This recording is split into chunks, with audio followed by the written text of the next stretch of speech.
Shall I say good morning or good afternoon or welcome to the latest edition of the EDPS Trainees Conference? In which case, I'm happy to see you. And let me start with a message to my staff.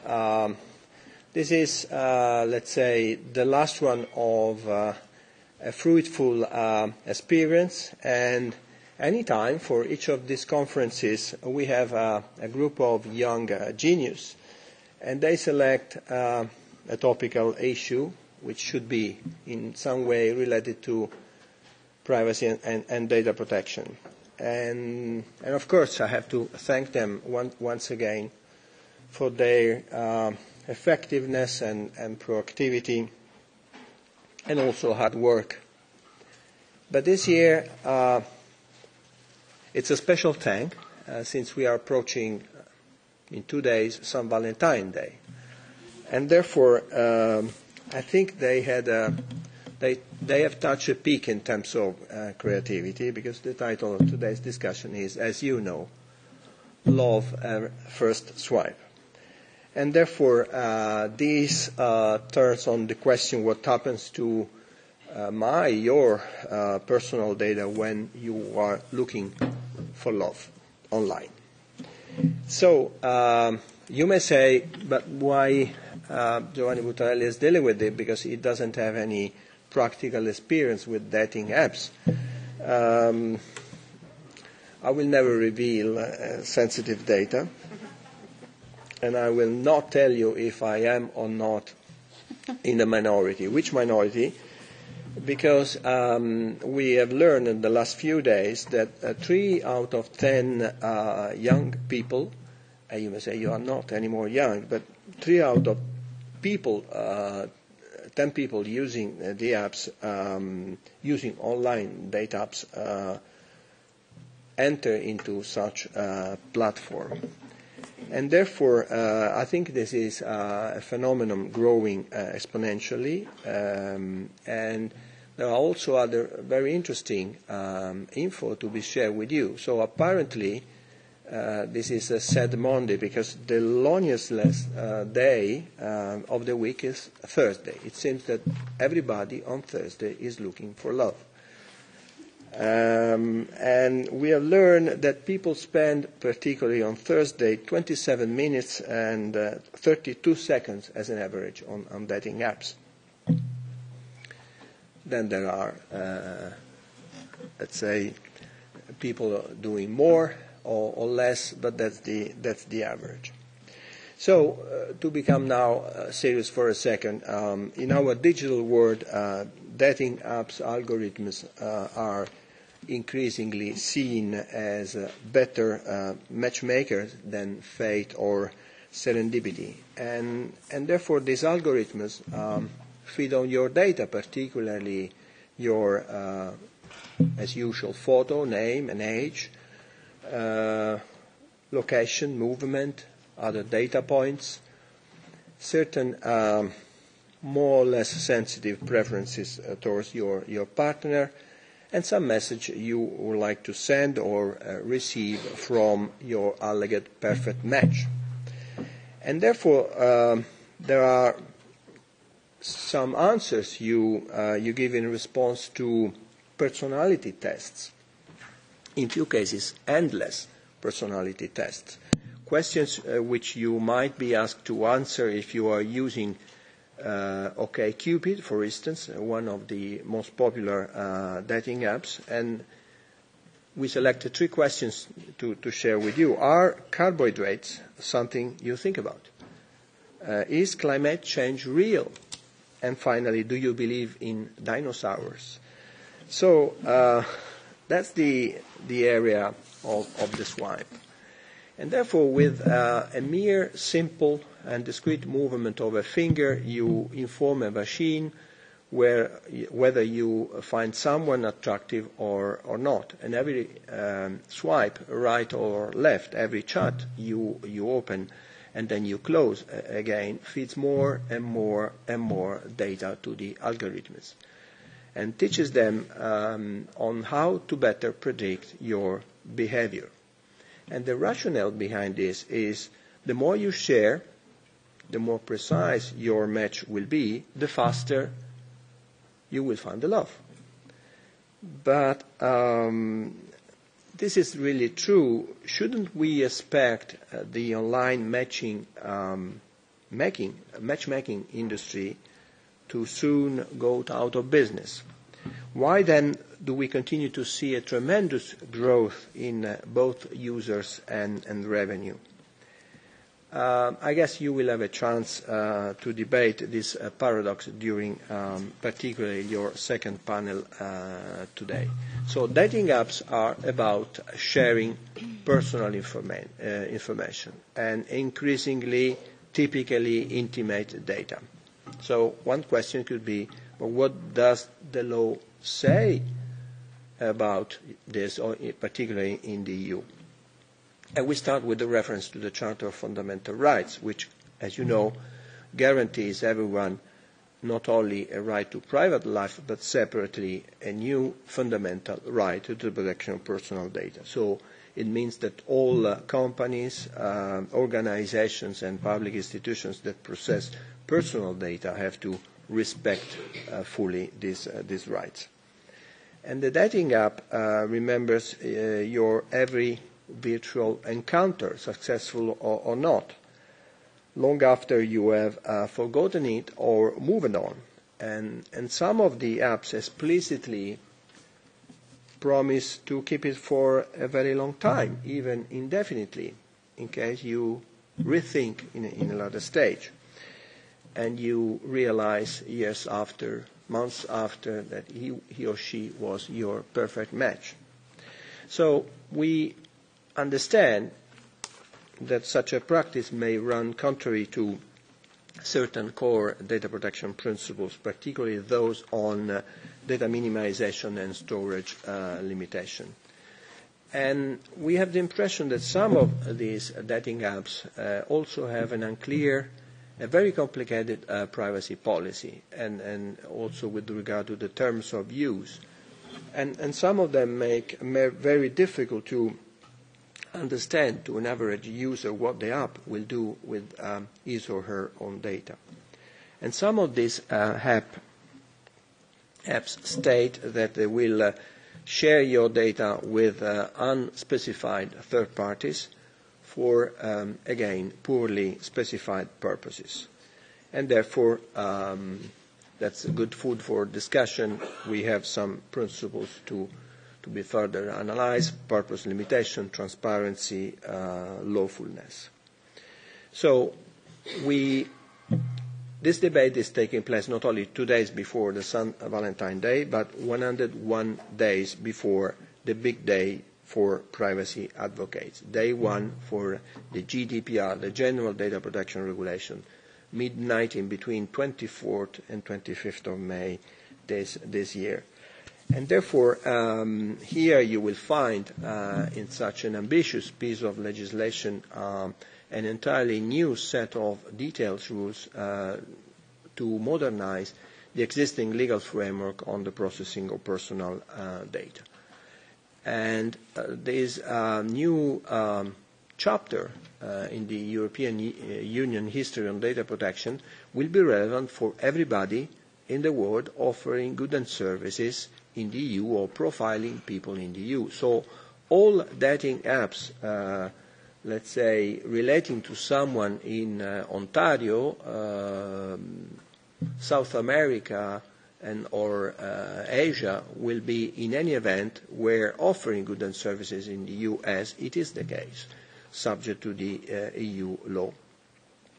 And therefore, since the principles of privacy by design and privacy by default will be not only good recommendations, but as from 25th of May, binding requirements for any processing of personal data, we think that not only data controllers, but designers, developers, distributors, producers will have to produce the users with a more user-friendly approach, more information, more transparency, in a more intelligible and easy accessible way.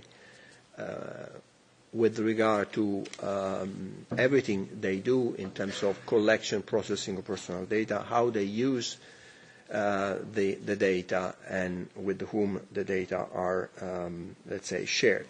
And they will be extremely accountable for these actions. Severe sanctions are now established by the GDPR.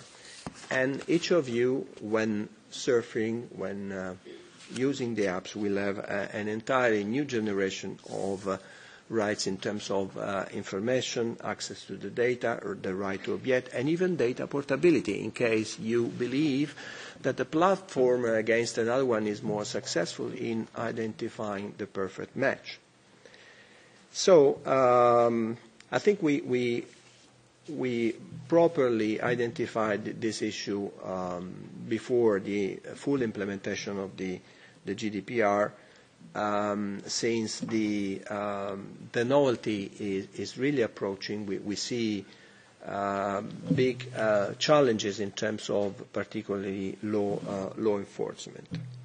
So I think this will offer you a chance to enter into a fruitful debate. We do not expect to have a blah, blah, blah approach. The idea is to be extremely pragmatic, to think in a future-oriented manner, to see how, in the long-term perspective, in the world of the Internet of Things, artificial intelligence and big data, all these digital technologies may work in practice. So I can simply now wish you a successful event. All the EDPS will be around you. I start with one of my perfect match, Letizia Buazza Alvarez. So lucky, thank you. I didn't choose her online, but on the basis of a selection procedure, but she's there. Wow. Letizia. Hello, everyone. Thank you for being here today. Thank you, Giovanni, for the very nice welcome. Before I introduce our super panel, I would just like to, tell you who you are. And in this sense, one of the questions we have here is, have you ever used dating apps? And 67% of you have. That's not a surprise. In nowadays, whatever. And for the rest of you, some of you actually think that some of the risks linked to dating apps are, 36% of you think that it's sexual harassment. Others think that it's fake profiles, identity fraud, 18%, reputation damage, 9%, and some of you really do think that you cannot find love with dating apps. So, yes. Before I continue, I would just like to tell you that we have the Twitter board, which is right here on my right, and that I really recommend that you tweet about this event. It is #DataProtectionActually, and you can follow it there. So our first session will be hosted by, first of all, Mrs. Marianne Fernandez Perez. She's a senior policy advisor at EDRI and a lawyer, and she defends human rights and fundamental freedoms online in the European Union. Then, right next to her is Diego Naranjo. He's a senior policy advisor at EDRI as well, and he's also a lawyer, but he is also a co-founder of the Andalusian human rights organization, Grupo 17 de Marzo. And during the last 6 years, Diego has been specializing in human rights law. And then finally, for the first session, we have Jérôme Grutenbril. Sorry if I have missed, your name. He is a co-founder of Personal Data.io, a technology startup developing a fair value creation model for personal data on the Internet and centered around the individuals. So this is for our first session. And then later on, we will have the pleasure to hear Mrs. Reagan McDonald. She is a senior EU policy manager at Mozilla. She, works here in Brussels, where she leads Mozilla's public policy work in the EU, and she specializes in copyright, net neutrality, privacy, and data protection. And then finally, we will have Mr. Marijn Sachs. He's a PhD candidate at the Institute for Information Law and Department of Philosophy, both University of Amsterdam, and he has a background in political science. And he's mainly interested in questions concerning ethics, privacy, and technology. So, thank you very much. And, we will start with Marianne. The slides.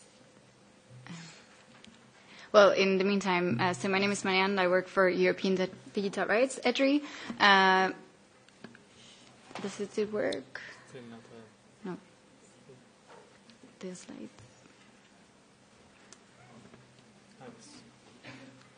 No. Yeah. EDRI is an umbrella association composed of 35 NGOs. We defend your rights to privacy, data protection, freedom of expression online, the rule of law at both the EU and national level. And together with my colleague Diego Naranjo, we'll present today something that I hope it's of interest to you. I don't know where I need to... Okay. Which is the secret life of your data. So roses are red, violets are blue. You have a dating life, and your data has one too. This is what we're going to talk about today. So most of the dating apps that you know belong to the Match group. We mentioned OkCupid already. And so in my presentation, I'm going to focus on both OkCupid and Tinder. So as you know, they have many companies, and so Tinder is not isolated, or OkCupid is not a different company. So here you can see OkCupid's data collection. So this visualization was thanks to Prebot, which is a project done by the Switzerland Federal Institute of Technology, the University of Wisconsin, and Michigan. So basically what they try to do is to visualize privacy policies, and also they have a bot, and you can chat to the bots about your concerns or questions about the privacy policy. So here in the OkCupid data collection slide, you can see that OkCupid collects different types of data from you. The first category is unspecified data. The second one is health. So for example, steps counting, also your heart rate, health conditions. They may also collect your contact details, cookies and tracking elements, user profile, financial information, demographic information, user online activities, generic personal data, IP addresses and device IDs, computer information, and location. Okay, and then after this collection, they offer you different services. Not only that you can find your significant other, but they also put forward marketing analysis that they do with your data, and also some other people's data. And also there's a big track of things that they do, which according to this visualization is for unspecified purposes. Okay, next slide. Sorry, there's some technical... Okay, and so this slide is about OkCupid third-party sharing. So as I told you before, OkCupid is part of the Match group, but also Match group has different partnerships with different companies that we don't know because they don't tell us, and then they do different things. So these third parties may offer you also different services through Tinder and through your online experience, such as marketing and also advertising, analytics as well. They will provide you different types of experiences. They will tailor your experience based on the data you provide, based on the matches that you get, based on your conversations, etc. So let's take another example. So I know that, or I assume that a lot of people don't use OkCupid perhaps, but use Tinder. And so you may have encountered this issue of I saw you on Tinder. So I want to explore a bit the story of Tinder. And I don't know. Yeah. And the story in particular about the journalist, her name is Judith Duportail. She has a Tinder account, and basically what she tried to do is to ask Tinder about what they have about her. So in the beginning she asked by herself, but they didn't answer, and so she resorted to some experts, and then you have one representative in the room. And so she basically asked Tinder about her data in March, and then in September, after telling Tinder that she was a journalist, she got 800 pages of data. And so one of the things that she says in her newspaper article is that, oh my God, I'm so amazed about all the information that was voluntarily providing Tinder. And because these 800 pages contain things like her Facebook likes, her Instagram pictures, her education, how many times she had connected to Tinder, when and where she entered into online conversations and with whom, and much more raw data. And you may be surprised. Are you surprised about this? No? Okay. Because then obviously it would depend on who you ask.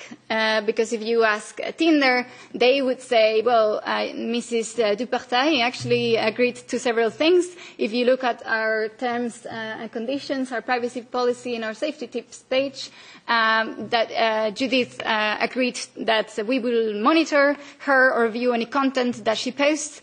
Tinder also said that, you can choose even not to provide certain information, but be aware that this may lead to you being unable to use the Tinder app or some of our services.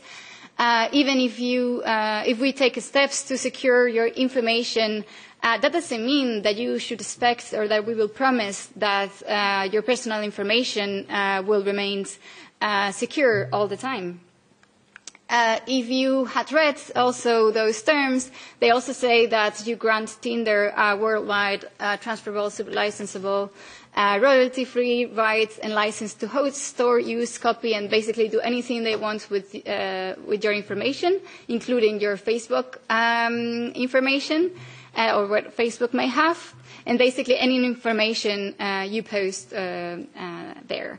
And you also agreed, or Judith also agreed, that she may be subject to advertising, and also even if she decided to provide some suggestions or feedback, this could be used for any purpose at any time without compensating either Judith or you, because if you use Tinder, you agreed to this as well. Or that's what they say. Also, they say that if you use their app, they're using mobile device IDs to recognize you, to track you. And surprise, this cannot be deleted, contrary to cookies, they say. And also, they say that they don't recognize any signs of do not track. So there are some possibilities to say that you don't want companies to be tracked, and they say that we don't recognize this because we are not sure what this means or how we can implement it as the industry. And so even after hearing this, you may think, okay, I'm going to immediately close my account in Tinder because this is outrageous. Then even if you close it, you need to know that you agreed, or they say that you agreed, that they can do anything with the information you provided. That is, even if you deleted it, this would not be deleted. And if they share this with third parties, then the third parties' policies will apply. Obviously, you don't know who the third parties are, and you don't know their policies because obviously you don't know who these third parties are. But Tinder would have this excuse to tell Mrs. Judith that it's not a surprise. Yes. So basically, these things, the 800 pages of data that Judith obtained could be surprising or not, depending on who you ask. If you ask Judith, she in some way knew that she was doing things on Tinder. If you ask Tinder, they will, come to you with their terms and conditions that all users agreed to subscribe to. If I ask you, you can ask or state your comments in the Q&A part, but I imagine that you have some concerns or questions about that. And if you ask experts, they may even tell you that these 800 pages, even though you may think they're a lot, they're not that much. Why? Because So we saw in the beginning that you may have a dating life, but also your data has a dating life. And what does it mean? So it means that, it means that also your data can get pregnant. So in EDRI, we say that when you give a piece of data, your data gets pregnant, and these data that are pregnant get data babies, and you often don't know who the parents are, you don't know who these babies are, and you don't know even if they exist or what they are doing, right? So this is outrageous in our life. Imagine our poor data babies without you as a mother or as a father. And so an example is that in Judy's case, she also asked not only for her data, but also about her desirability score. So I don't know if you knew, but Tinder apparently has said to the press that they have an index of how desirable you may be according to how you swipe, how you interact with people, what you say, how many things you disclose, etc. And so they didn't give it to her. However, they had given the desirability score to another journalist. So this is an example of pregnant data and data babies that Judith didn't get. So in some, it's not. So this is just the tip of the iceberg, really, the 800 pages, even if you think it's a lot. And so in the meantime, following the example of Tinder, they keep growing. Not only they have more subscribers, they have doubled the number of subscribers, but they also have doubled even more their revenues. And why? It's because the more data that they have, the more value you can extract from it. So at some point, the more time you spend on Tinder, the more you do there, et cetera, and then this applies to everybody, then they can get more money and value. And in the meantime, you may ask, okay, Tinder gets rich, and what do I get? Yes. So what do I get? Well, you get so far some terms that say, you either accept them or not, because, yes or yes, either you like it or not. If you want to use Tinder, you need to accept. So that's great. They also didn't promise any privacy or any security in the terms. You might find love. Maybe you have or you will. Maybe you had a fun date. Maybe you had an awful date. And I know many cases of this. So basically your matches are based on assumptions and patterns, so on statistics, and I hope you agree with me that human beings are not just statistics. Human beings are complex. I don't know if it had happened to you, if you know somebody that has dated somebody that has nothing to do with the stereotypes they had in mind or they have disclosed to anybody, and this happens. And so that means that you will get discrimination. And Jerome will provide some examples later about this. And you may also get eventually, if your data subject request is successful, some raw data. But what is more important is that your data is in an open relationship status, even though you might not be, or you might, but at least you need to know that your data is in an open relationship status without you knowing it. So you may be wondering what's happening with it, and what are my pregnant data and my data babies. And so I like how Evgeny Morsorov has summarized this. He says that for big corporations, basically, trade treaties and also, I may add, a certain legislative agenda they have is for everybody's data to flow freely. But their data is not to be flown freely, so they don't want to disclose how they do the matches, how they decide that you're more desirable than others. They don't want to say many things, and most importantly, they don't want to say, what's happening with your data babies and your pregnant data. So next. In 2 days, it's St. Valentine's Day, and today is about data protection, actually. So, Cupids or one of you may be wondering, but is this all even legal? Has the EDPS not done anything about this? Has the European Parliament, the European Commission not done anything about this? So, Diego, do you want to tell us what the EU has been doing? I'll try. I think Maren and I are a good professional match. And so I hope I can complement what she was saying. She was talking more about the risks of these dating apps, and I'm going to talk a bit more broadly about how we can act against it, how privacy and data protection can be something that ensures that our dating data is safe. I'm sorry for the boring first slide, but I think it's necessary to have a bit of a legislation. Don't fall asleep yet. Just for you to know, in case you are not an EDPS trainee, so you're not so much aware of data protection and privacy legislation. So there are two pieces of legislation, basically, that we have now that affect all these dating apps. No? One is the Data Protection Directive, soon, and with the GDPR in 25th of May, and the E-Privacy Directive, which is being reformed, and which ideally this year will become a regulation applying to all across the European Union in a harmonized way, I hope.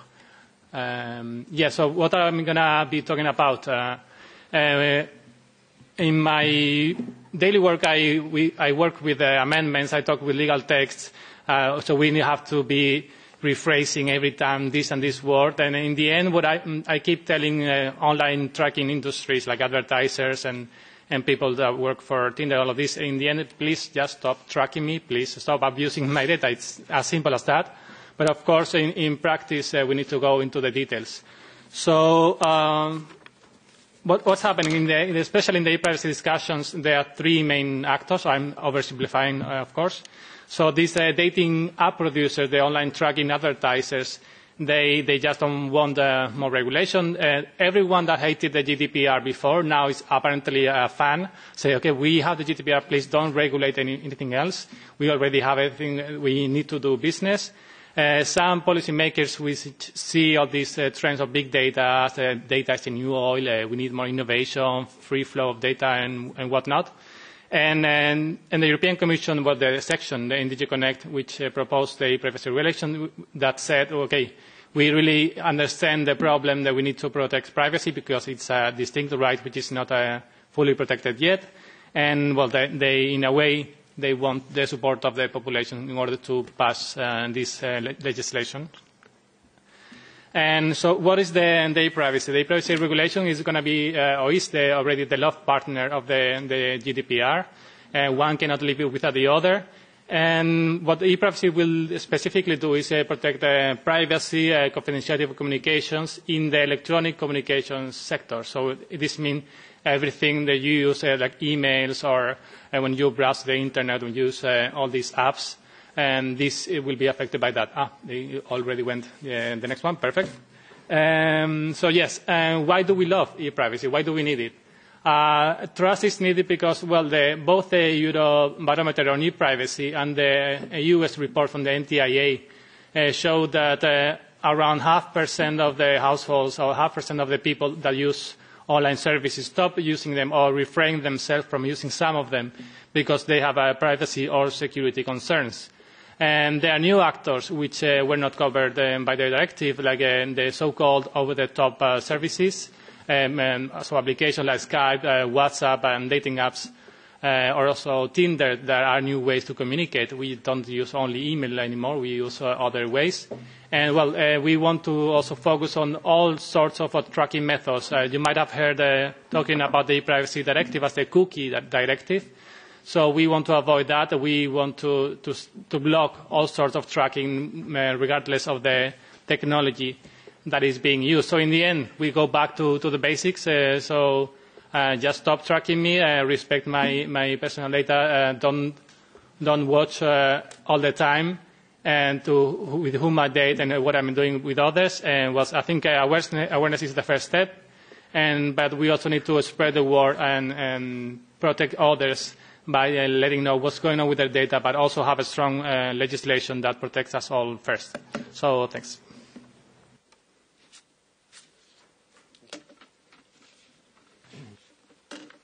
So, who would like to ask a question to our speakers? I'm imagining arms all the way there. There is one. Go ahead. Put the microphone on, please. I think it was slide 26, which was very fast, so I couldn't really see it. like the one before?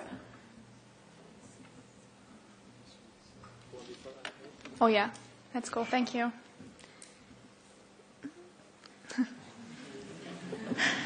Does anyone have a question?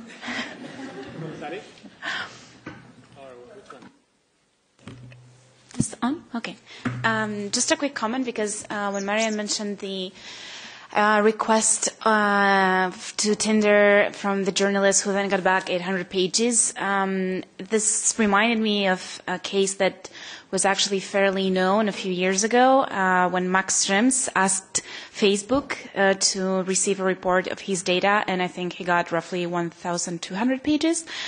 And then that triggered, as we know, the process that led to changing the safe harbor into today's privacy shield. So unfortunately, it's something that we, as users, we don't really think about, but there have been cases, so aside from the one from the journalist, like the one before, and it might be also for other lawyers or journalists or citizens that in their capacity as users asked for their data and ended up with thousands of pages.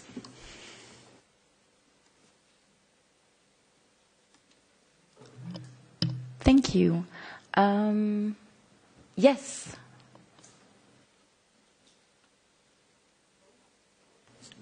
Hello, everyone. Thank you for these excellent presentations and very intriguing topic for discussion. I was just wondering from the first presenter about third parties and companies that kind of can use information that has been collected. If anyone has looked already, or if there is any cases known how such data has been used in practice, by certain company. So you could elaborate a bit more of these data babies, how they are walking around us and what kind of life they are living. Thank you.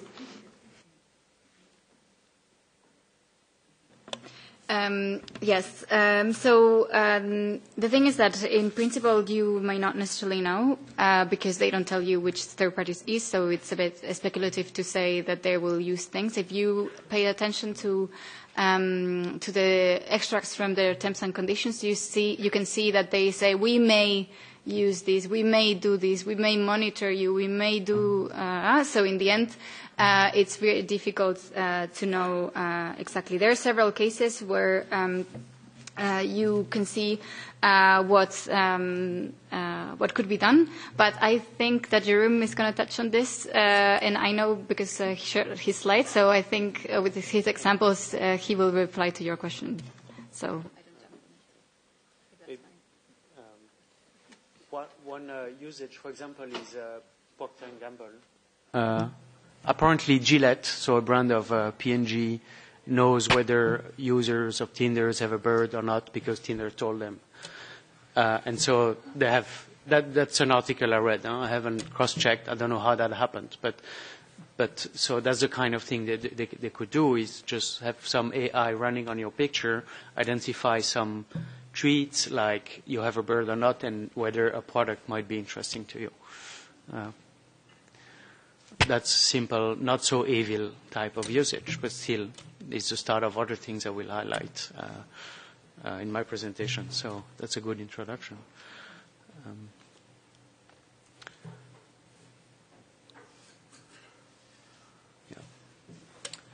So hi, my name is Jerome. I'm co-founder, as we already said, of personaldata.io. What is personaldata.io? First, we two. It's me and Paul. We only two, but we made quite some noise in the media already with a few coverage. I'll come back on that. I'm more responsible for the business development and Paul for the technology aspects. So what we do, just to tell you what's our perspective and the angle on which we look at those issues that we talked about today, is we're startup trying to put our users back on the driving seat of their own data, which means two things. We want to help them recover control and then also reuse the data. And we are deeply intricated in the GDPR environment because we think GDPR provides a legal ground to actually do that.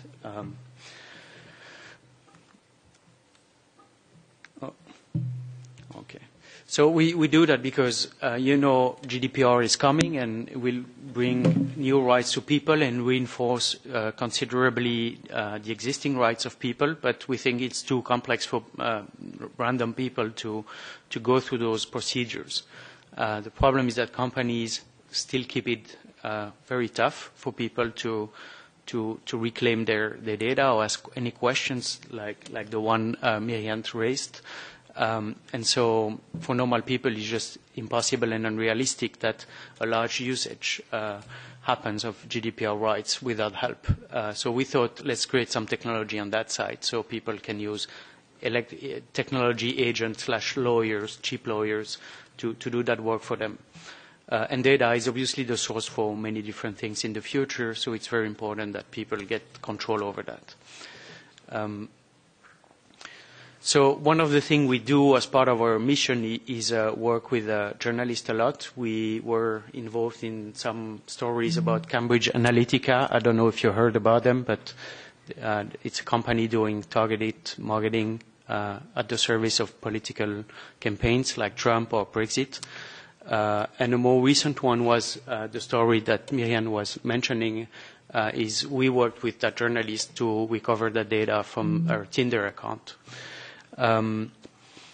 So one thing that doesn't appear so clear in the article is how complex it is for someone to get their data his or her data back from Tinder. In fact, Judith initially approached Tinder alone as a normal user, asked the data to the privacy@gottinder.com. She had no answer or nothing satisfactory. She was getting nothing. Then she came to us because she kind of heard about us and asked for help. So we made the request with her with some more expertise in the loop. That didn't work. Then we brought a human rights lawyer in the loop. That still didn't work. And finally, she declared to Tinder that she is working for The Guardian and that she was going to make a story public on them. And on the fact that they are not respecting data protection regulation, then finally she got the data. And I think it's important to be clear because that gives you an idea of all the complexity about what I was saying for a normal person to get the data back from companies. Of course, this is happening in a pre-GDPR world, but it's very tough. And so if the company says they are proactive when they implement a download button, don't take that as granted. Because what happens after the article, of course, the article talks about us as well, so we have many users coming to ask, saying, hey, we also want our data back from Tinder, can you help me? So we sent, not on behalf of one person request, but on behalf of 1,000 persons. And of course, Tinder receiving 1,000 requests after the publication of the article reacts, and they don't react in a way that they make it easy to follow the process we offer. They just put a download button on their website. So now users of Tinder can go on the website somewhere and download their own data directly instead of sending an email and going through a complex process. Unfortunately, the data you get in this button is really not compliant with what we call, for GDPR expert, what you should receive after a subject access request. It only gives you the information you provided. So which means if you told Tinder you are 29, and you ask Tinder which data you have, they tell you, well, we know you're 29, but that's not very interesting. You want to know what you don't know you gave.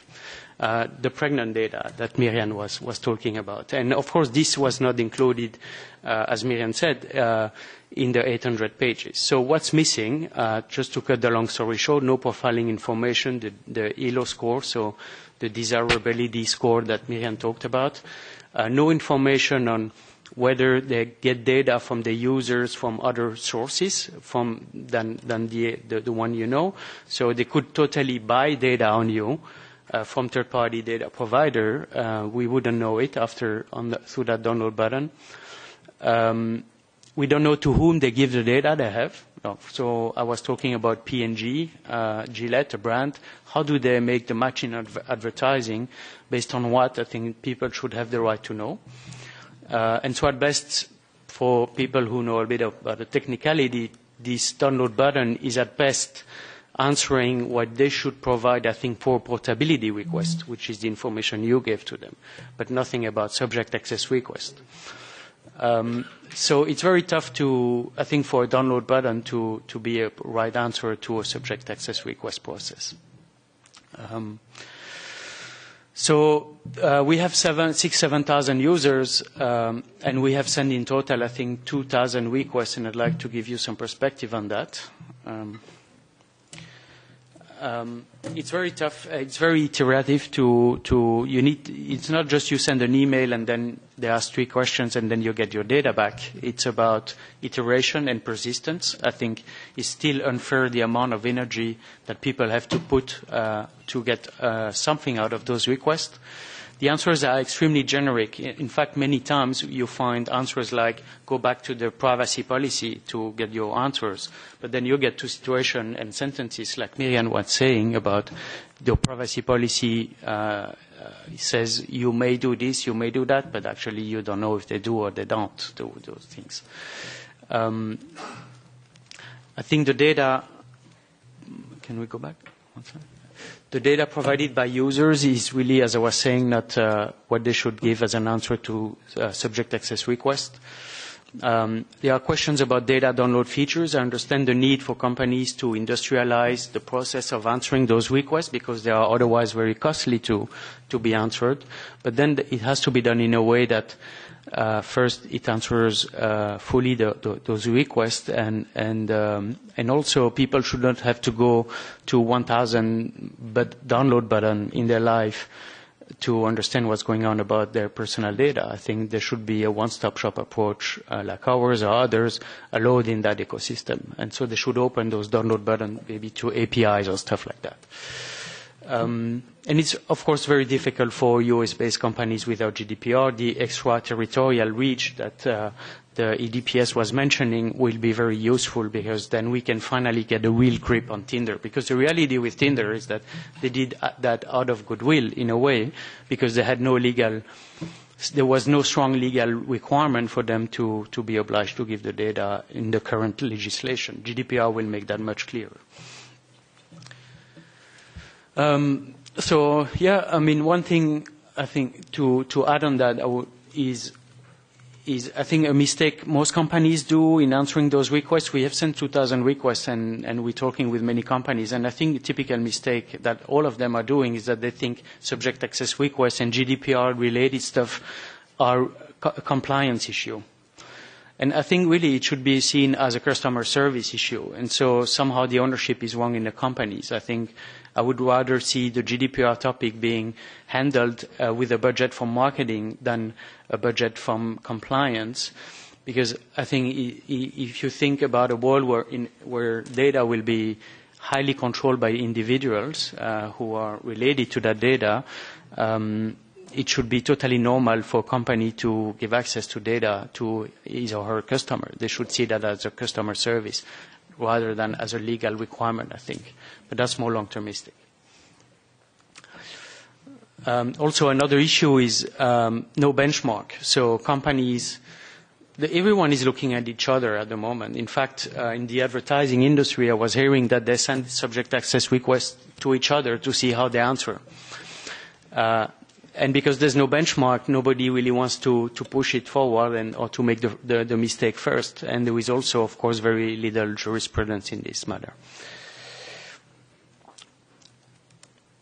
So which data does Tinder have? I mean, we talked about that. The way I like to think is the data user know they give. Then there's the data user don't know they're giving, which is like the obvious ones, phone IDs, cookies, stuff, and so on. But then also all the pregnancy data that Miriam was talking about, the metadata. Why is that data important? Let me talk about that. That's an example of how data could be misused. If you know this guy, Emil Kierkegaard, he's a Danish neo-Nazi who is hiding behind a PhD and some fake science. And he essentially scrapped 70,000 profiles from OkCupid and made a thesis trying to correlate ethnical origins and intelligence. So really this is an application, direct application, someone was asking, of your public data on those apps, how it can be used. And by the way, he published all the results. on his website, including the profile that he used to make those supposedly scientific research. That's quite scary, right? Another thing that was done more recently is a study at Stanford. So they had an AI model analyzing profile pictures of people, and then because with the Tinder data you can know whether someone is homosexual or not. Now they can actually, based on the facial traits of someone, they have a robot that could potentially predict whether someone is homosexual or not. This is quite scary again, and that was made possible because of that information available on dating sites. That's how this kind of data could be used one day. Then another, that's more futuristic, but this is the next wave. You'll hear about it very soon. It's called deepfake. Now, if you give me 20 pictures of you, I can upload it on a website, and it will make a porn movie with you, and no one will be able to see that there is a trick, unless you're really an expert and you have IT skills and you go and analyze the structure of the file. But at first view, it's very tough to see any difference. And again, it's about having 20 picture of someone, and ideally from a dating site where people put themselves forward quite well, you could end up on one of those applications. Here, the fake porn thing is one extreme example, but the deep fake issue is more general. And I think this type of application shows how public data can be misused against people's wishes. And it also, looking at the example that I gave, the person on the left is the leader of Chechnya, I think, and there are strong suspicions that there is a gay cleansing taking place in this country. So imagine you're living in this country, you're using Tinder, you're homosexual or not, actually that doesn't matter, but suddenly someone in the US developed an algorithm that predicts that based on your profile picture you're homosexual, and somehow the government takes a hand on this. You can literally get killed in this moment. Your life can be ruined, and I think in less extreme example we shouldn't take for granted the context in which we live. It's the issue of data is about the usage we don't know about, and I think Trump, or maybe in Eastern Europe now, we can see examples that the reality of today is not the reality of tomorrow, and so the data, the question about the risk about data is about all the things we don't know about how it will be used in the future. It's all the things we don't know about. That's it. Thank you. Thank you very much. Do we have any questions for Jérôme? Sure, we have a question. You're just maybe shy. Yes, thank you very much. The gentleman right there. Thank you for the presentation. I had one question. When you say getting our data back, I understand you just get a download of your personal data and profiling data, I guess. But can you force companies to erase your personal data? Yes. I mean, right to erasure and right to be forgotten will be one of the features of the GDPR. And for sure, instead of asking the data back, you should be able to ask deletion. Yes. That's something we will probably implement. We try to see first what will be the priority. Yeah. Yes, ma'am. Okay, I just wanted to ask a question because, like, one of my best friends, she's like 31 and she's using Tinder.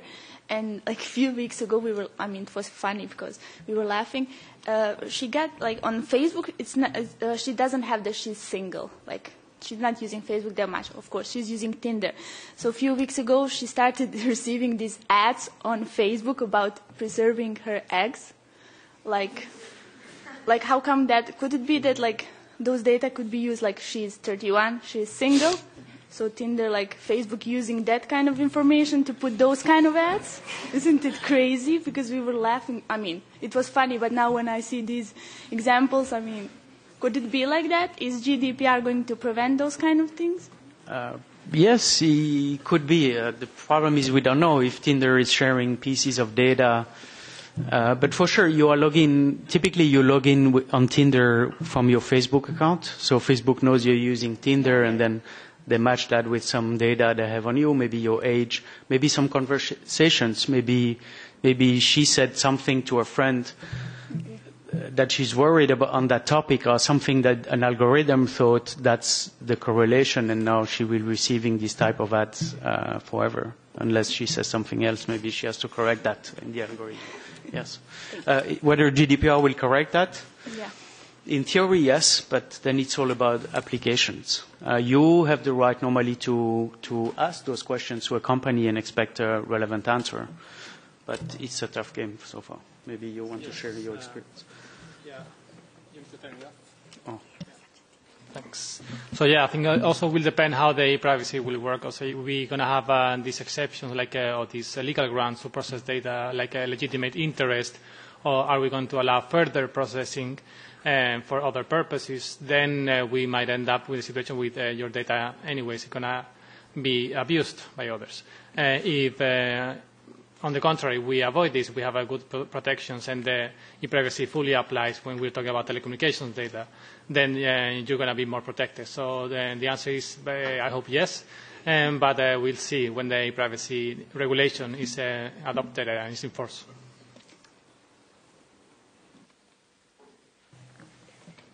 Do we have any other? Yes, sir. Just as a follow-up, maybe to your question, don't forget that Facebook knows everything about us, no matter if you connected to Tinder or not. So they know absolutely everything. And the other thing is that I think now Tinder allows you not to need to connect to Facebook. So it's a better option.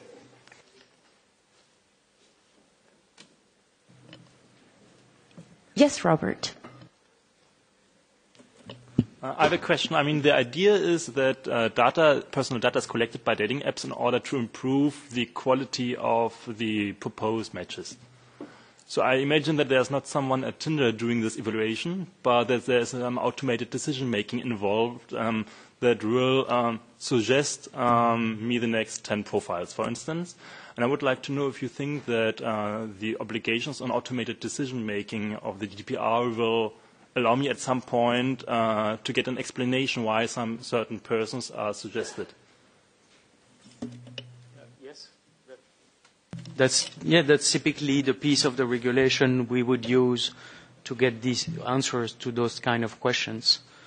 Now, again, this is, I don't think companies will just say, okay, there is this regulation, so now let's answer all those questions. They will try to protect the privacy of their secret source in a way, so we'll try to interpret this piece of the regulation differently. I think recently there was a story, someone who was suggested on Facebook, and it happened that Facebook knew this person is from his family, but he didn't know even that that person is from his family. So somehow Facebook had detected better than himself that someone is related to him in a blood way. And he was shocked, and he asked Facebook about that, and Facebook just refused to give any explanations. And also another consideration is it's very tough, I think, in the long run, to really explain how an algorithm works, because those things are built over time and learned by themselves at the end. So you can't really explain necessarily how these long-term developed algorithms are working. There are layers over layers over layers. I think we'll go into the same direction as the issue we had in the financial industry and the financial derivative product, where nobody could understand anymore what those things were doing. That might be an issue we face in applying the regulation. Add to that, well, you were saying the purpose of the profiling that the app does is to give you a perfect match, but I don't think that's correct. The purpose is to earn more money for the company.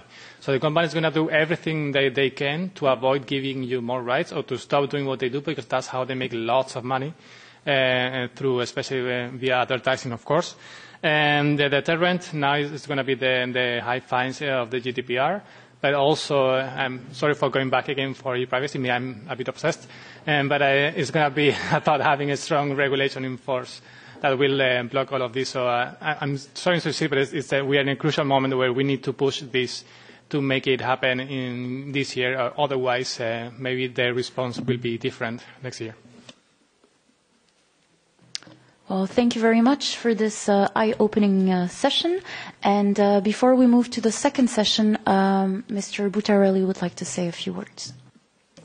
No, just to apologize because I cannot stay for the entire event. Though it's more promising than it appears at first hand, according not to the number of tweets and retweets, but to the messages I got from my two daughters remotely chatting with me in real time, it seems that this event is really successful. And they were so curious. While I will not share the ironical comments coming from my son about the seriousness of this institution dealing with love at first swipe.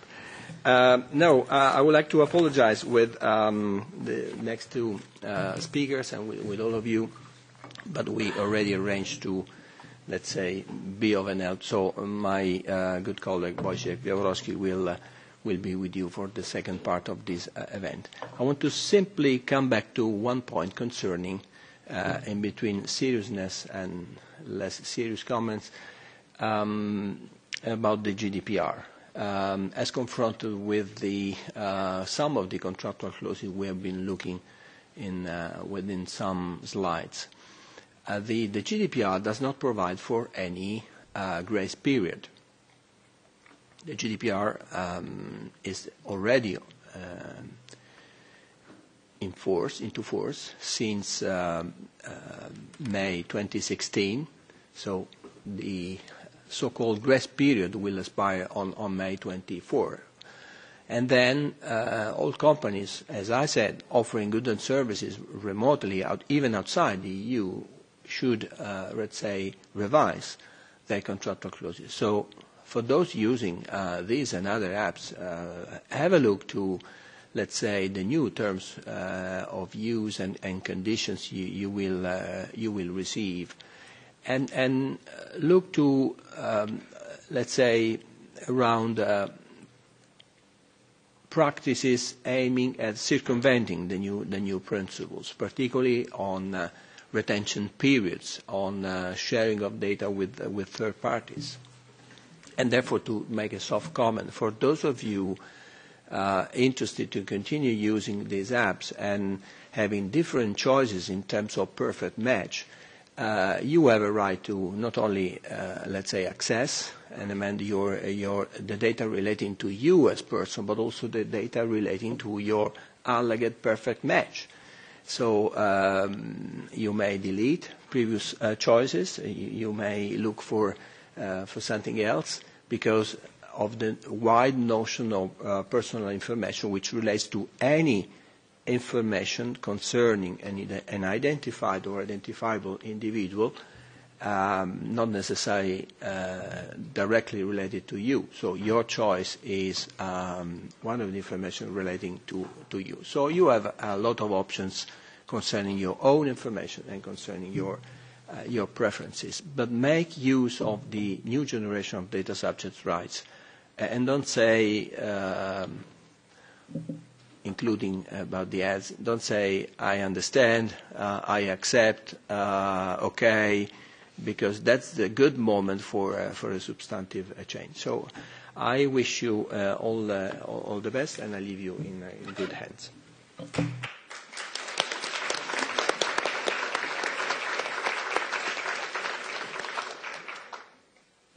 Thank you very much. We will move on to session number 2, and Reagan will start. Thank you, Leticia, and thank you for having me today, and thank you to the EDPS trainees who are all here in the front row for organizing this event on such a nice, interesting spin on the whole privacy debate. So good on you guys for doing that. My topic is irresistible by design. I will talk a little bit about what makes these apps so addictive, how that can be problematic, and what are some of the things that we can do about that. So the reason why these apps are so addictive is essentially because of something called the attention economy. So the real underlying premise behind economic theory is how economies manage scarce resources. In the information economy, it is not information. In fact, information is almost infinite. And it is not even personal data. So the real hard currency that is traded is your attention, is your eyeballs. And this is a very finite resource. There are only 24 hours in the day. So many products and services and apps are constantly fighting for your very precious attention. Now, I come from a history and archaeological background, so I have a tendency to look at all sorts of technological trends and think, this isn't really different than anything else. We should be really cautious to think about things, being in a different light and, not be so concerned about what might be different today. But I think it is notable to say that technology today isn't neutral. And we're not talking about neutral technologies like the radio or the telephone, for instance. But they are particularly designed to keep your attention. And so Tinder, for instance, is the most addictive dating app. And psychologists like Tristan Harris, for instance, explain that it's kind of like a slot machine. That you're constantly checking it all the time, kind of to get this hit of dopamine, and it keeps you there all the time. This can also have a negative impact on other parts of your life. It can make people more impatient. It can impact your mood, impact interactions with your friends, with your family, and your dating life, and so on. And so this can have some negative consequences. But I think it's important to note that these companies and these services are not evil. This isn't a deep state conspiracy or any kind of Silicon Valley conspiracy. But these apps are also kind of stuck into the same dilemma that if they want to actually survive and if they want to be successful, they have to get your attention and to keep your attention. So everyone's kind of like stuck in this bad cycle. And at Mozilla, we think this is a problem. This is a problem with priorities, essentially, because it's not an accident that these apps are so addictive. There is thousands and thousands of engineers and thousands of hours and a lot of resources that is actually spent on this type of design. And we fear that other things that are good for the individual, like privacy and security, are often overlooked. So again, if we take Tinder, since the theme is dating apps, but of course this is for many apps. But if we take Tinder as an example, yes, it is the most addictive app, so great, it's very successful, but it also lacks very basic privacy and security protections. So the platform isn't actually fully protected by HTTPS encryption, which is a very basic level of security. So even on those parts that are encrypted, some security researchers found that they could actually easily monitor individuals' Tinder streams, and they could even insert themselves into the streams. And the interactions with how you swipe, if you swipe left or swipe right, that also gives this data. So it gives data babies are made when you're swiping left and swiping right. You are having data babies. And so these researchers actually created this kind of shadow mirror thing called Tinder Drift, where they could actually monitor and mirror individuals' Tinder experience. So you can see that this can be very problematic because the information that you're giving on these dating apps is incredibly sensitive. And it's not just Tinder, but it's a lot of dating apps. So apps designed for the gay community like Grindr, Hornet, and Jacked also have had a lot of really big problems because at least particularly 2 years ago, they were leaking the individual's location. And this may not be an issue for some people in the Bay Area or for a lot of folks in the United States, but on Grindr particularly, it has 10 million users all around the world. A lot of those places, a lot of individuals in Russia and other places where it's not very easy being gay, where your kind of location and your sexual orientation can be accessed by almost anyone.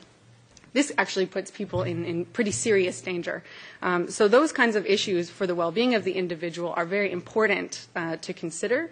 And it's a problem of incentives where so much time and effort is spent on, keeping you into that app, addicting you to that app, while other very, very basic issues are kind of overlooked.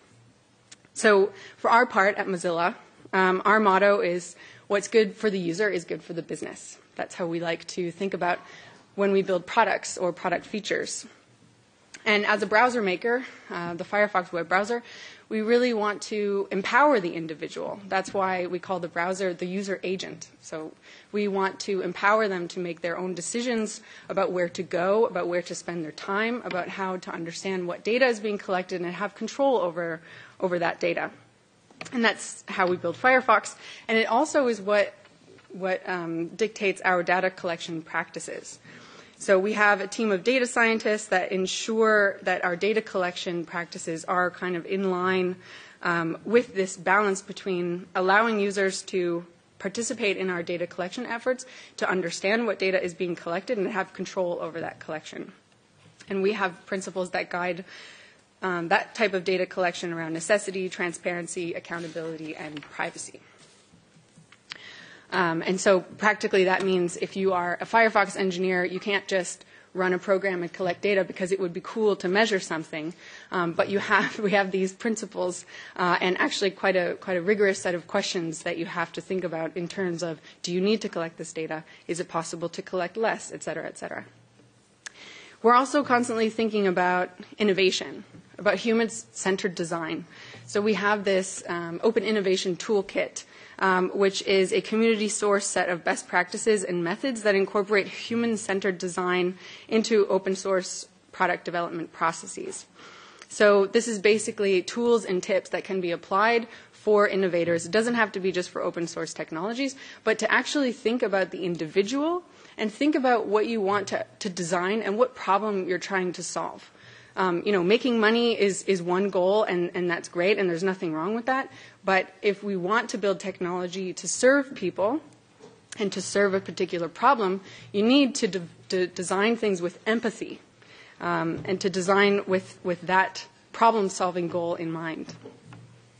And so broadly, that's kind of how some thoughts of how Mozilla approaches it.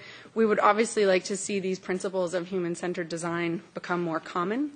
I think there's a lot of different areas where we can certainly improve this situation and our understanding. One, on research, there is really a growing field of research, interdisciplinary research in particular, looking at ethical design practices that can develop frameworks that can be useful for engineers and for data scientists to be able to figure out what is the best way to achieve a kind of human-centered design and not just sort of addictive design principles.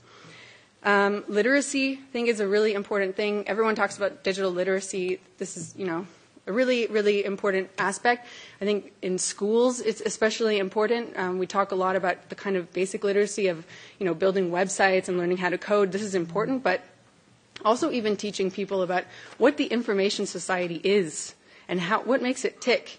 What is happening to your data generally, and how does the economy function? These kinds of literacy aspects, so people understand that it's not your fault that you were pushed into a kind of wormhole, basically, of spending an hour or more of your time in these different apps, that this was specifically designed for that, and that we need to think of how to turn that off.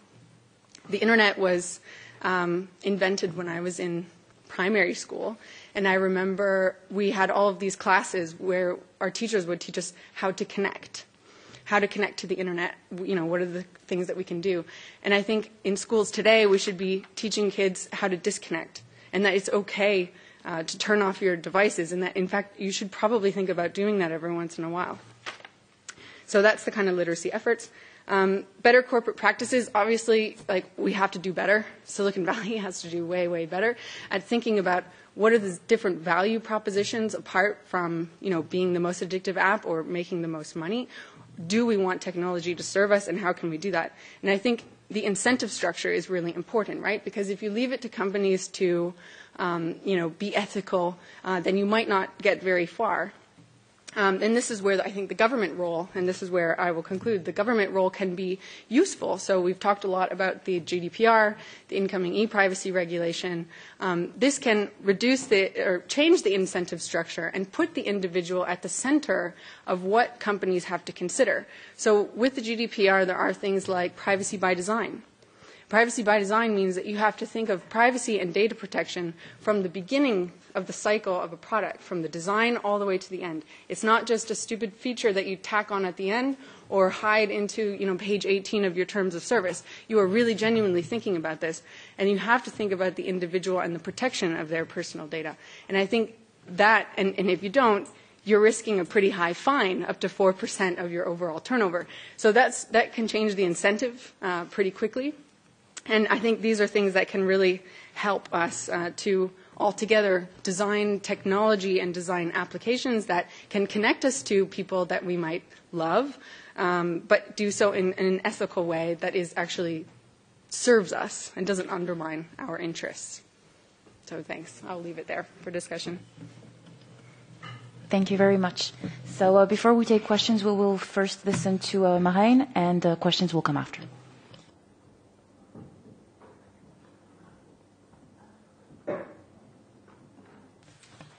So while I wait for the clicky thing, here's the clicky thing. I will introduce myself. So my name is Marijn. The title was suggested to me by the trainees. I could not have thought of a better title, so I stuck to it. So thanks for the title. Where do I point? In what direction? There you are. Yep. Great. In your direction. So I'm a researcher. I work at the Institute for Information Law and at the Philosophy Department. I did some political science, but I'm actually a philosopher, I would say. So I'm not going to, bore you with a nitty-gritty legal analysis. So I will be giving more of an abstract ethical analysis of the phenomenon of dating apps. I work at a super cool project called Personalized Communication. Personalized communication, and we have over 20 people, and we have people from law, we have data scientists, we have communication scientists, we have ethicists, and we try to look in the world of personalization. And of course, dating apps are one of those phenomena that are in the personalization family. So what do ethicists do, like myself? In one sentence, I would say that we look at normative questions, we ask normative questions, and we look into the question of whether or why certain goods or practices or norms are valuable, and what that means for the norms we want to observe in our interactions with each other, and how we should relate with each other. And when we focus on dating apps, I would say there is one intuition we can all subscribe to, and that's the idea that there are more and there are less desirable ways of designing a dating app. Because the dating app it has the purpose of fulfilling a certain purpose, namely of helping us to date in a particular way. And those who are dating are people, and those people have preferences, they have particular ends they are looking for within the app, and there are, of course, better and worse ways of organizing those. And even more particularly, in this presentation, I would like to suggest that there could be a potential tension between, on the one hand, you could say the abstract ideal of what dating and love should look like, ideally, and on the other hand, the way dating and love are organized within those apps as a vehicle for commercial practices. And so my hypothesis would be that there could be a gap between, on the one hand, how we would like dating and love to work, and on the other hand, how those apps allow us to date and allow us to seek loving relationships. And this is still a hypothesis, so we still have to find out whether it's correct. So the important question then is, first of all, whether there is actually this gap. Secondly, what this gap looks like. And even if there is a gap, we still have to discern or to establish whether that gap is actually problematic. I mean, we could, for instance, say there is a gap, period. It's not problematic. Or it could be problematic. So that's what we have to find out, I would say. And just like my colleague from Mozilla said, it's not wrong per se to build an app that makes money. There's nothing wrong with it. It could lead to practices that are problematic, but we do not know, certainly, until we have done the analysis. So let's focus on the usual suspect. I guess you can guess who the usual suspect is. It's Tinder, I would say. I've actually never used Tinder. I met my girlfriend long before the dating app era, so I'm actually a dinosaur when it comes to dating apps. But I actually installed Tinder last week to try it out. But I had consent from my girlfriend, so that's okay. Okay. Well, I will just run through it very quickly. So on the Tinder website, this is what you see. This is actually the homepage. So it says you that you can meet interesting people, that you can swipe. Next slide, please. That you can swipe either to the left to decline or to the right to accept. That if you both swipe right, you have a match. And if you have a match, then you can talk and you can start dating if you would like to. So it's super simple. As you can see on the screenshots, the layout is super slick, super clean. There are only beautiful people on Tinder, I presume. It just feels super pleasurable and super desirable if you look at the website. Okay, next slide, please. And you can also read all kinds of beautiful text on the Twitter website. So, for instance, they say, Tinder empowers users around the world to create new connections that otherwise might not have been possible. We build products that bring people together. We are your most dependable wingman. Wherever you go, we will be there. And one spark can change the world. Wow, beautiful. So I would say one of the key messages when you install the app, when you're on the website, is that Tinder is just a mere instrument, a neutral instrument that helps you to connect with other people, period. And so you could even say that Tinder says that they are there for you. They want to be the best tool for you. They want to help you find your best date, etc., etc. As you might have guessed, based on the way I'm using my voice right now, I think we could explore a different narrative here.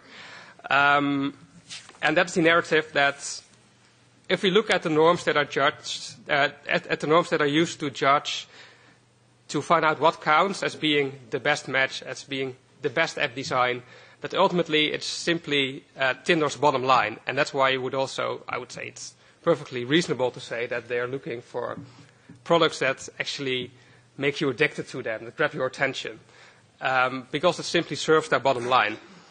And these norms that they use to judge whether the app is working correctly are not necessarily the norms that coincide with what I as a user would find most attractive when it comes to the app. Okay, but how do we find out what Tinder is actually thinking and how they are actually designing their app? Well, that's actually pretty hard because I cannot infiltrate Tinder. But they do happen to have, actually on their main site, just out in the public, they have pages for working at Tinder. They have a lot of vacancies because they're growing very rapidly. And they have super detailed job descriptions. And those are absolute goldmine to actually look into the rationale of Tinder. And if you read through those job descriptions, the message is super clear. They just want to make as much money as possible, as fast as possible, and the users are mere cash cows to extract value from. So I would like to walk you through some of the actual jobs they have right now. This is not supposed to be readable, but it says Senior Android Engineer Revenue. And then on the next slide, you can see that one of the bonus points is having a love for optimizing purchase funnels. So they actually refer to it's actually a term from I guess, some business practices. So they're actually purchase funnels. So it's literally a funnel, and they want to push you through the funnel to make sure that you actually end up being a consumer. And ideally, you have a very, very big love for purchase funnels if you go to work at Tinder. They also are looking for these are actually, I looked at them on Friday, so if you're interested, you can still apply for the jobs. All the jobs are either in LA or at Palo Alto in California, I believe. Okay. So, for instance, they are looking for a back-end engineer, and it says, first of all, it says all the way on the top, we put Tinder first. That's a telling sign, right? They also say our mission, our prime mission, is to monetize Tinder's global user base. If you're going to work there, you contribute to a record-breaking revenue team, and you will ship world-class revenue products, and you will learn how to monetize mobile from the best team in the business. Well, super honest, I would say. Then on the next slide, you can see that they, for instance, say that if you go to work there, you will help them fuel Tinder's rise to the top of the grossing apps list in the world. So that's their goal, to become the biggest earning app in the world. And they also ask, for instance, that if you go to Workday, you can create brand new user experiences, all in order to drive the user growth. There's another vacancy that says that if you go to Workday, you're going to maximize the likelihood that users fall in love with Tinder. Yeah, Not with someone else, so that's super telling. You're actually there to fall in love with Tinder, so to become addicted, not to find someone else, which is in a way understandable. And again, you work at the end of the user life cycle funnel, so there again the funnel analogy.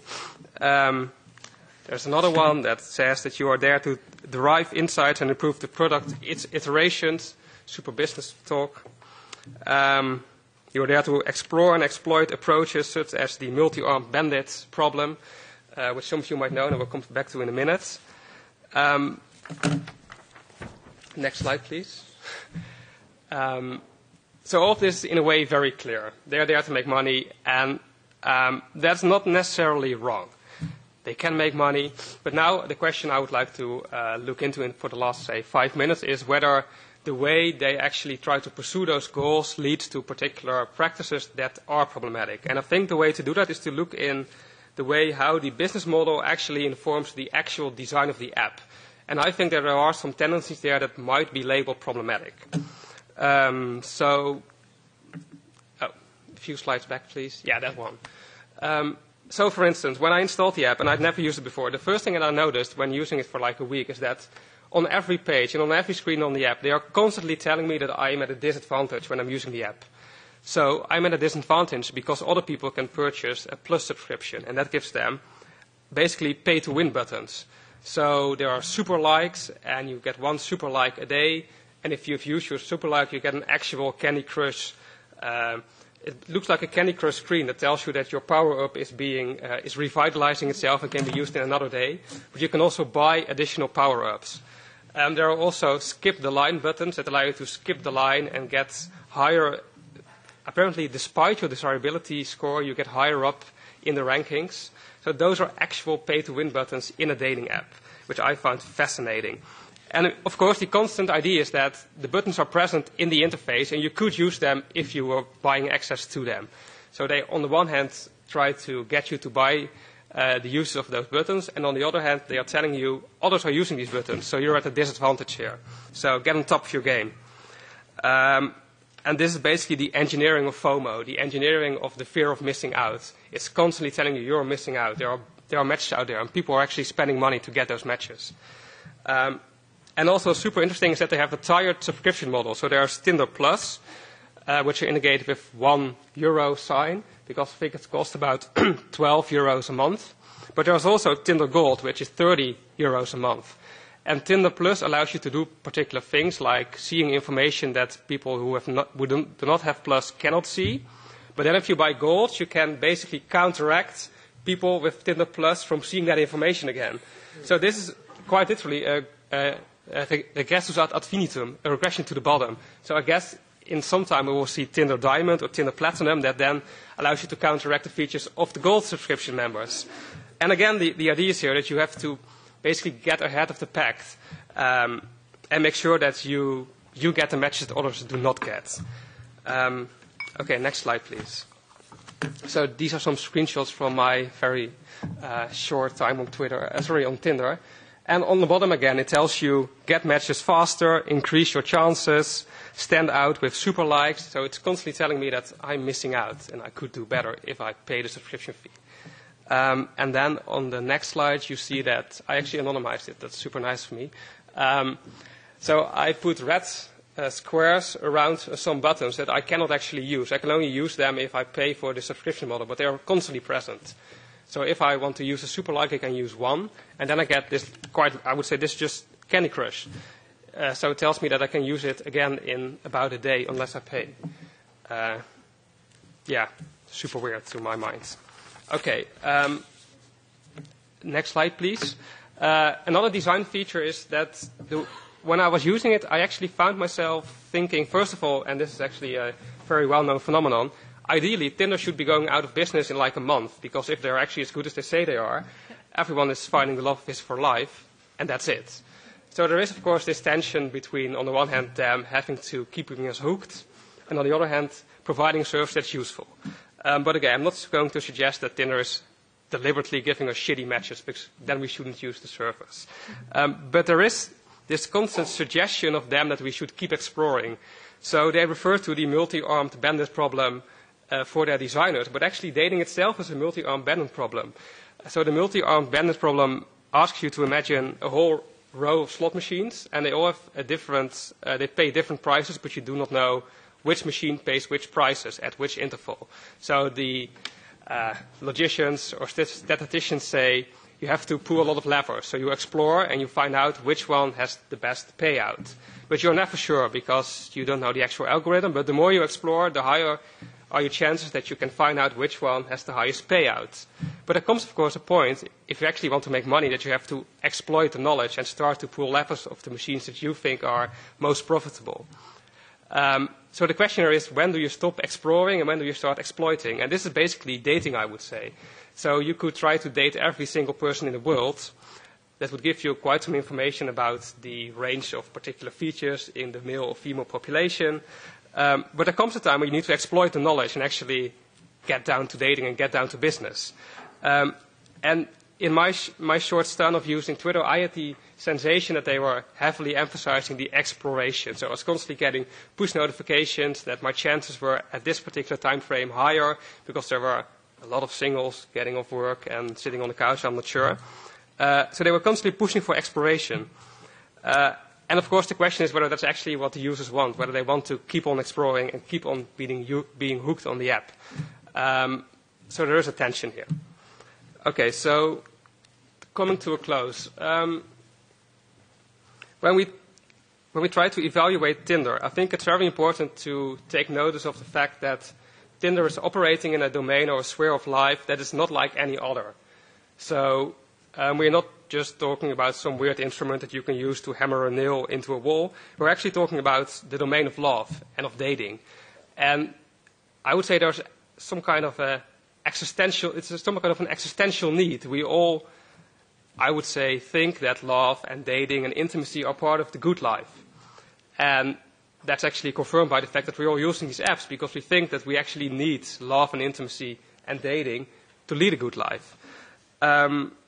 And on the very same end, you can also see that there's in society a very big, at least it's promoted, but maybe it's even demanded that you are in a romantic relationship. So, for instance, I live in a somewhat decent apartment in Amsterdam, but I could not have afforded it without my romantic partner because it's simply too expensive to rent an apartment by yourself in Amsterdam. So there are even just benefits in society to being in a relationship together. And then, of course, there's pop culture. There are sitcoms like The Big Bang Theory and How I Met Your Mother that are all basically premised on the idea that we should be dating and we should be in romantic relationships. And that's, of course, nice because it is nice to have loving relationships. It's nice to have intimacy. But it also makes us, I would say, vulnerable exactly because it is an existential need. And I think we should keep that into the back of our head when we look at what Tinder does because on the one hand, we have this thing, romance, love, intimacy, dating, that we really desperately need to live a fulfilling life. On the other hand, there's a scarcity of our attention of the resource, the dating subject, the other people. And we have an intermediary that is actually controlling access to the scarce resource. And exactly because Tinder is controlling the access to the resource, they can also extract the value from the process and actually make money out of it. And I think that's where the actual tension begins. So that's why there is I would say, through their commodification of the dating process, there's a very big risk that they are actually exploiting vulnerabilities that we all have because we need dating and because we need love. So, yeah, I need 2 more minutes. So first of all, the observation is that, quite frankly, Tinder is commodifying dating and love. In a way that could be okay because they're a company, they want to make money, and they need a commodity to do their businesses. But if you think about the logic or the internal logic of love and romance and dating, it seems to be the case that actually resists commodification. So imagine that you are going to an actual real-life speed dating event. You're sitting down, there are all kind of tables there, you're speed dating, and halfway through the process you find out that there are actually some premium members that have been paying to skip the line at that event to get the better deals. To my mind, that would be a super awkward and weird social environment where there's actually an element of money that's being pushed in the dating process and that's influencing the way the dating is going on. And it's super hard to actually formulate and to make very explicit why it feels so wrong, but there's like an equalizing force of love that it shouldn't be about money. It should be about actually meeting other people that are good and that are fun and that are lovely for who they are. And once you add skip the line features, it feels a bit like just some other commodity, whereas that seems to be the one thing love isn't. It's not a commodity. So there seems to be this tension between the logic of a dating app and the logic that commodities adhere to and the logic of love, if you would like to use a super unsexy term for love. Okay, then 1 minute on regulation. I think there's one thing many people are overlooking, because Tinder is just a product, and we can actually just use consumer law to look whether what they are doing is actually fair. So I'm a big fan of looking into unfair commercial practice law and saying that these can actually be what they are doing can be unfair commercial practices. So the key terms in the Unfair Commercial Practice Directive are vulnerability, unfairness, aggressiveness, and misleadingness. And I would say on all counts there is a case to be made that what Tinder is doing can be construed as problematic, both morally and maybe even legally. So next slide, please. You could say that there's this image of vulnerable people being the lame and the blind, those who have deficiencies that are very particular to their structural conditions. But I would say we are all vulnerable, and that's why Tinder is so successful, because they know that we all need love, we all are seeking for love, and we all want love. And that makes us vulnerable because we want to get ahead, and we want to make sure that we are the ones that secure love and good dates. And that can even be just found at the actual app design. So as I was saying, Tinder is constantly emphasizing that I'm at a disadvantage, and they're basically setting the game up like a prisoner's dilemma. So either others are paying for these subscriptions and I don't, and then I'm the sucker and I lose out. Or if others are not paying for the actual premium features, then I should, because otherwise I would be the sucker as well, because I can get ahead. So I would say that's actually just an exploitation of my vulnerability to try to secure actual love in my life. Or you could at least make the case. And then I would also say that it feels like a pretty aggressive business practice to actually target those feelings of vulnerability and insecurity and try to use them and to make them integral part of the business model in order to make the app profitable. So I would say that's just an aggressive business practice. And finally, you could even say that the app is misleading to the extent that I've actually spoken to quite a lot of people on Tinder when I was using the app last week. And none of those people actually, I disclosed that I was a researcher, so it's all super fine. And none of them was actually aware, or they didn't feel like they were actually consumers using a product. They all thought that they were just using a neutral instrument to date. So I would say it's actually pretty misleading that Tinder doesn't emphasize more clearly that we're just guinea pigs in their social behavior modification experiments, and we are just being A/B tested all the time for their bottom line. And to my mind, it's very misleading that it's not made explicit in the app. So I would like to leave at that, I guess. Data protection is super important, but so is consumer law in this case. And we should also focus on the actual manipulativeness of the app that flows out of the business model of the app. That's it.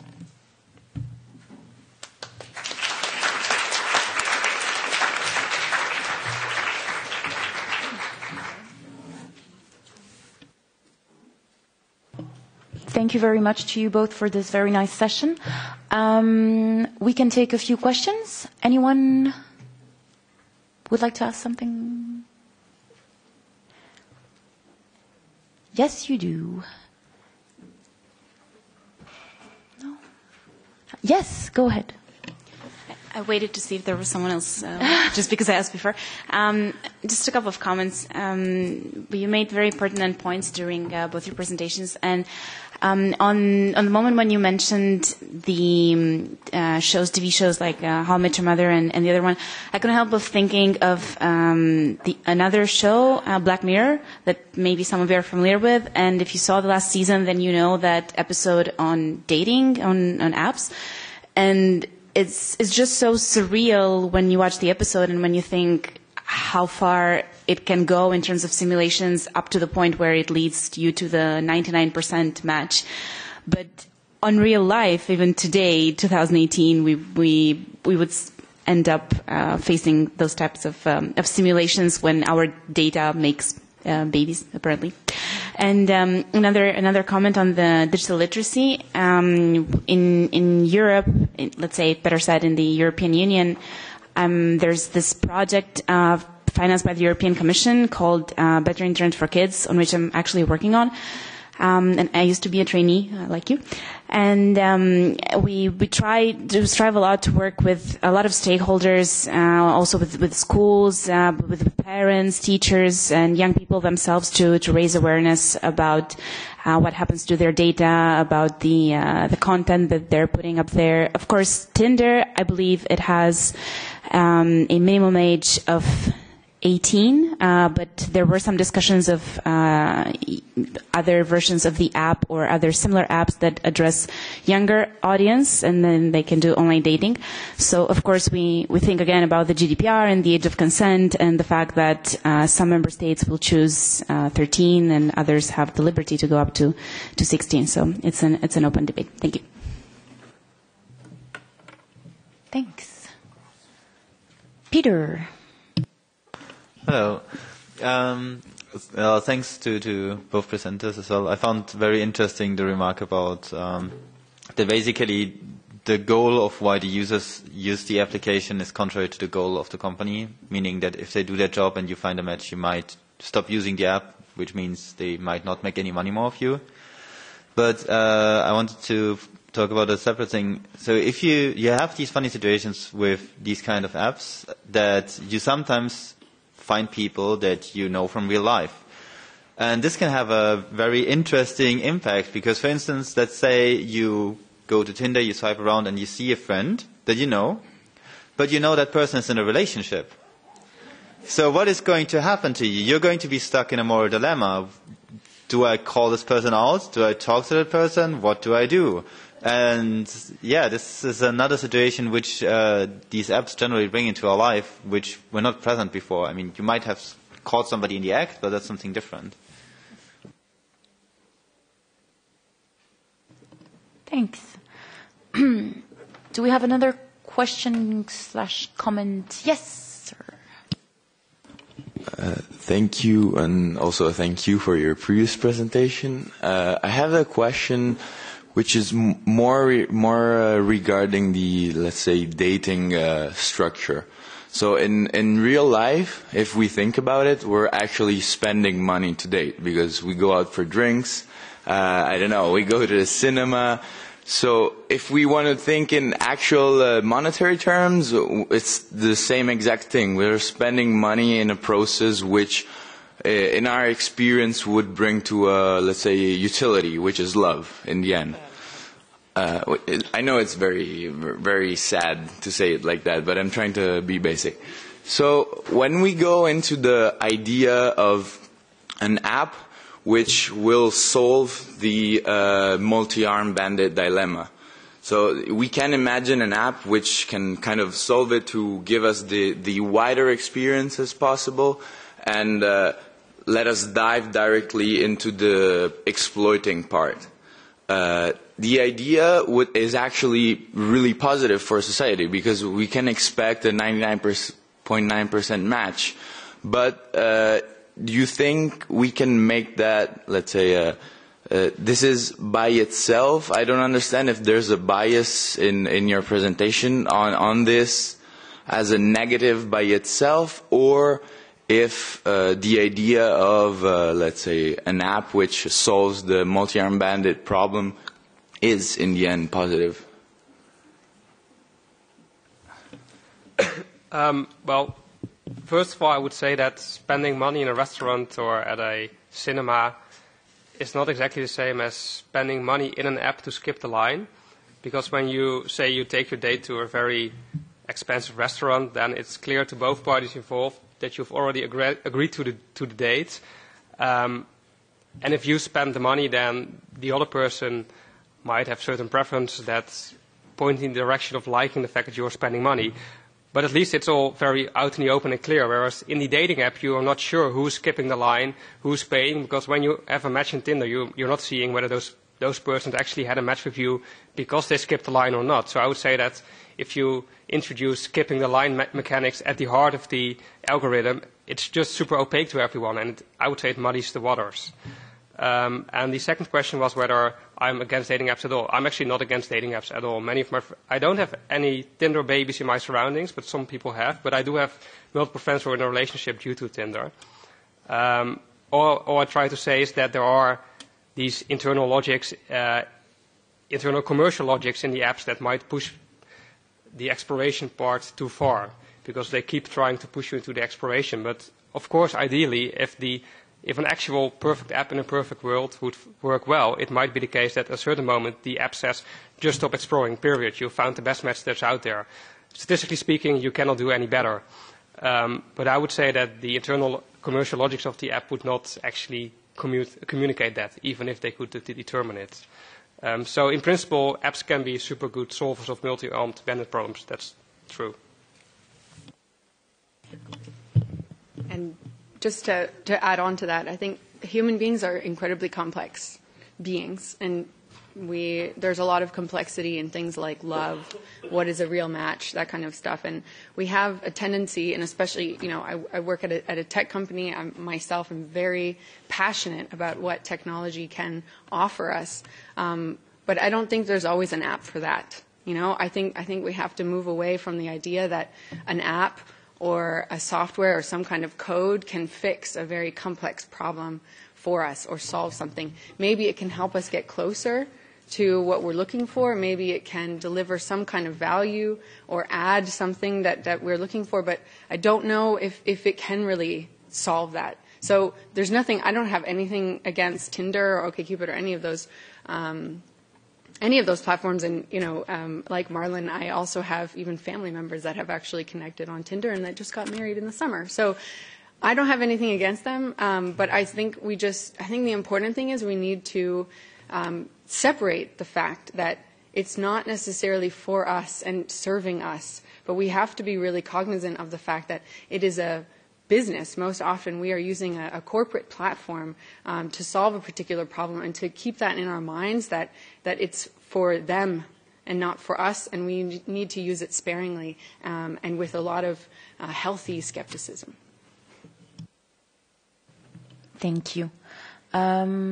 Okay, so we don't have any extra questions. So thank you very much to all speakers. It was a very nice time we spent here.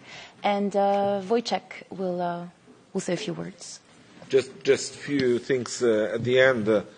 Well, it was 2004 in the University of Gdańsk when I worked at this time, when one of the students came to me and said that she's using the dating service. And in this dating service, she found something which seems to be a kind of fake profile. Something is fake in this profile, meaning there is some information about the guy that might be interesting for her, and there is a picture. And the picture is definitely the picture of one of the persons working in our university. So something doesn't really match.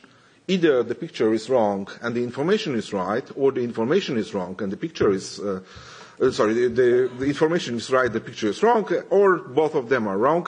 Anyway, the question was, should I say it to this person? Should I go to this young teacher in the university and say to him that his data is used in this kind of services? I'm saying that only to say to you that that was the first time when I met the problem of the dating service, not the application. That was not the time of applications in 2004. And though it's already 14 years, and though that was the typical data protection problem that appeared there, and despite the fact that I was at 600 conferences from this time, I have never been to the conference about the dating services, neither the applications. And that shows that that was really an interesting choice by our trainees to take this as the main subject for the conference. By the way, I would say that in the end, when we solved the problem and we found out that there is a person who used the fake picture in this service, this person said, well, I did it because I'm a researcher, and I did the research. So that's when you use the services like that just for the research purposes.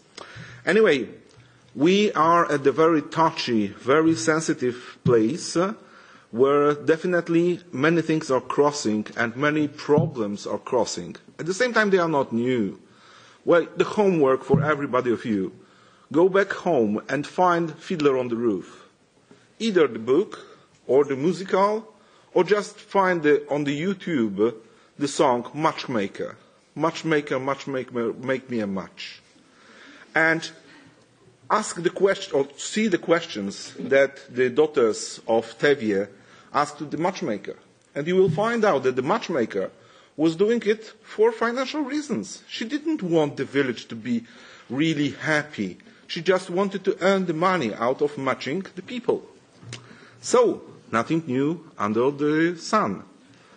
That's true, but what is also true is that we have a kind of paradox in protecting our privacy in the services and applications like that. Sometimes we try to make the thing different from the real person that we are.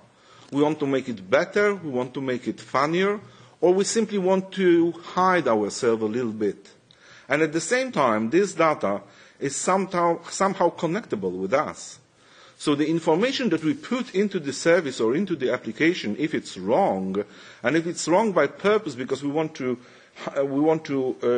protect our privacy, may actually go back to us as the part of the profile that is created in order to help us. But this is not us. This is somebody else that we just created. So there are many different paradoxes that we have at the same time, trying to find the place where the privacy, the data protection, and the applications like that met. Let me ask another question at the end, connected with some information that I read just a few weeks ago about the other service, well, maybe used for a little bit different purposes. You probably know that a few weeks ago there was a fake missile alert in Hawaii Islands, that there are the missiles which are going to Hawaii. And it found out that that was a mistake, and it was recalled. But at the very moment when this information had been sent to hundreds of thousands of people by SMS and other social tools, the number of users of Pornhub decreased dramatically. People stopped doing the things that they usually do with the Pornhub. I would really want to see how it was with Tinder or with the other matchmaking, dating services. Let me leave you with this question as the part of the next research that probably we have to do. Thank you.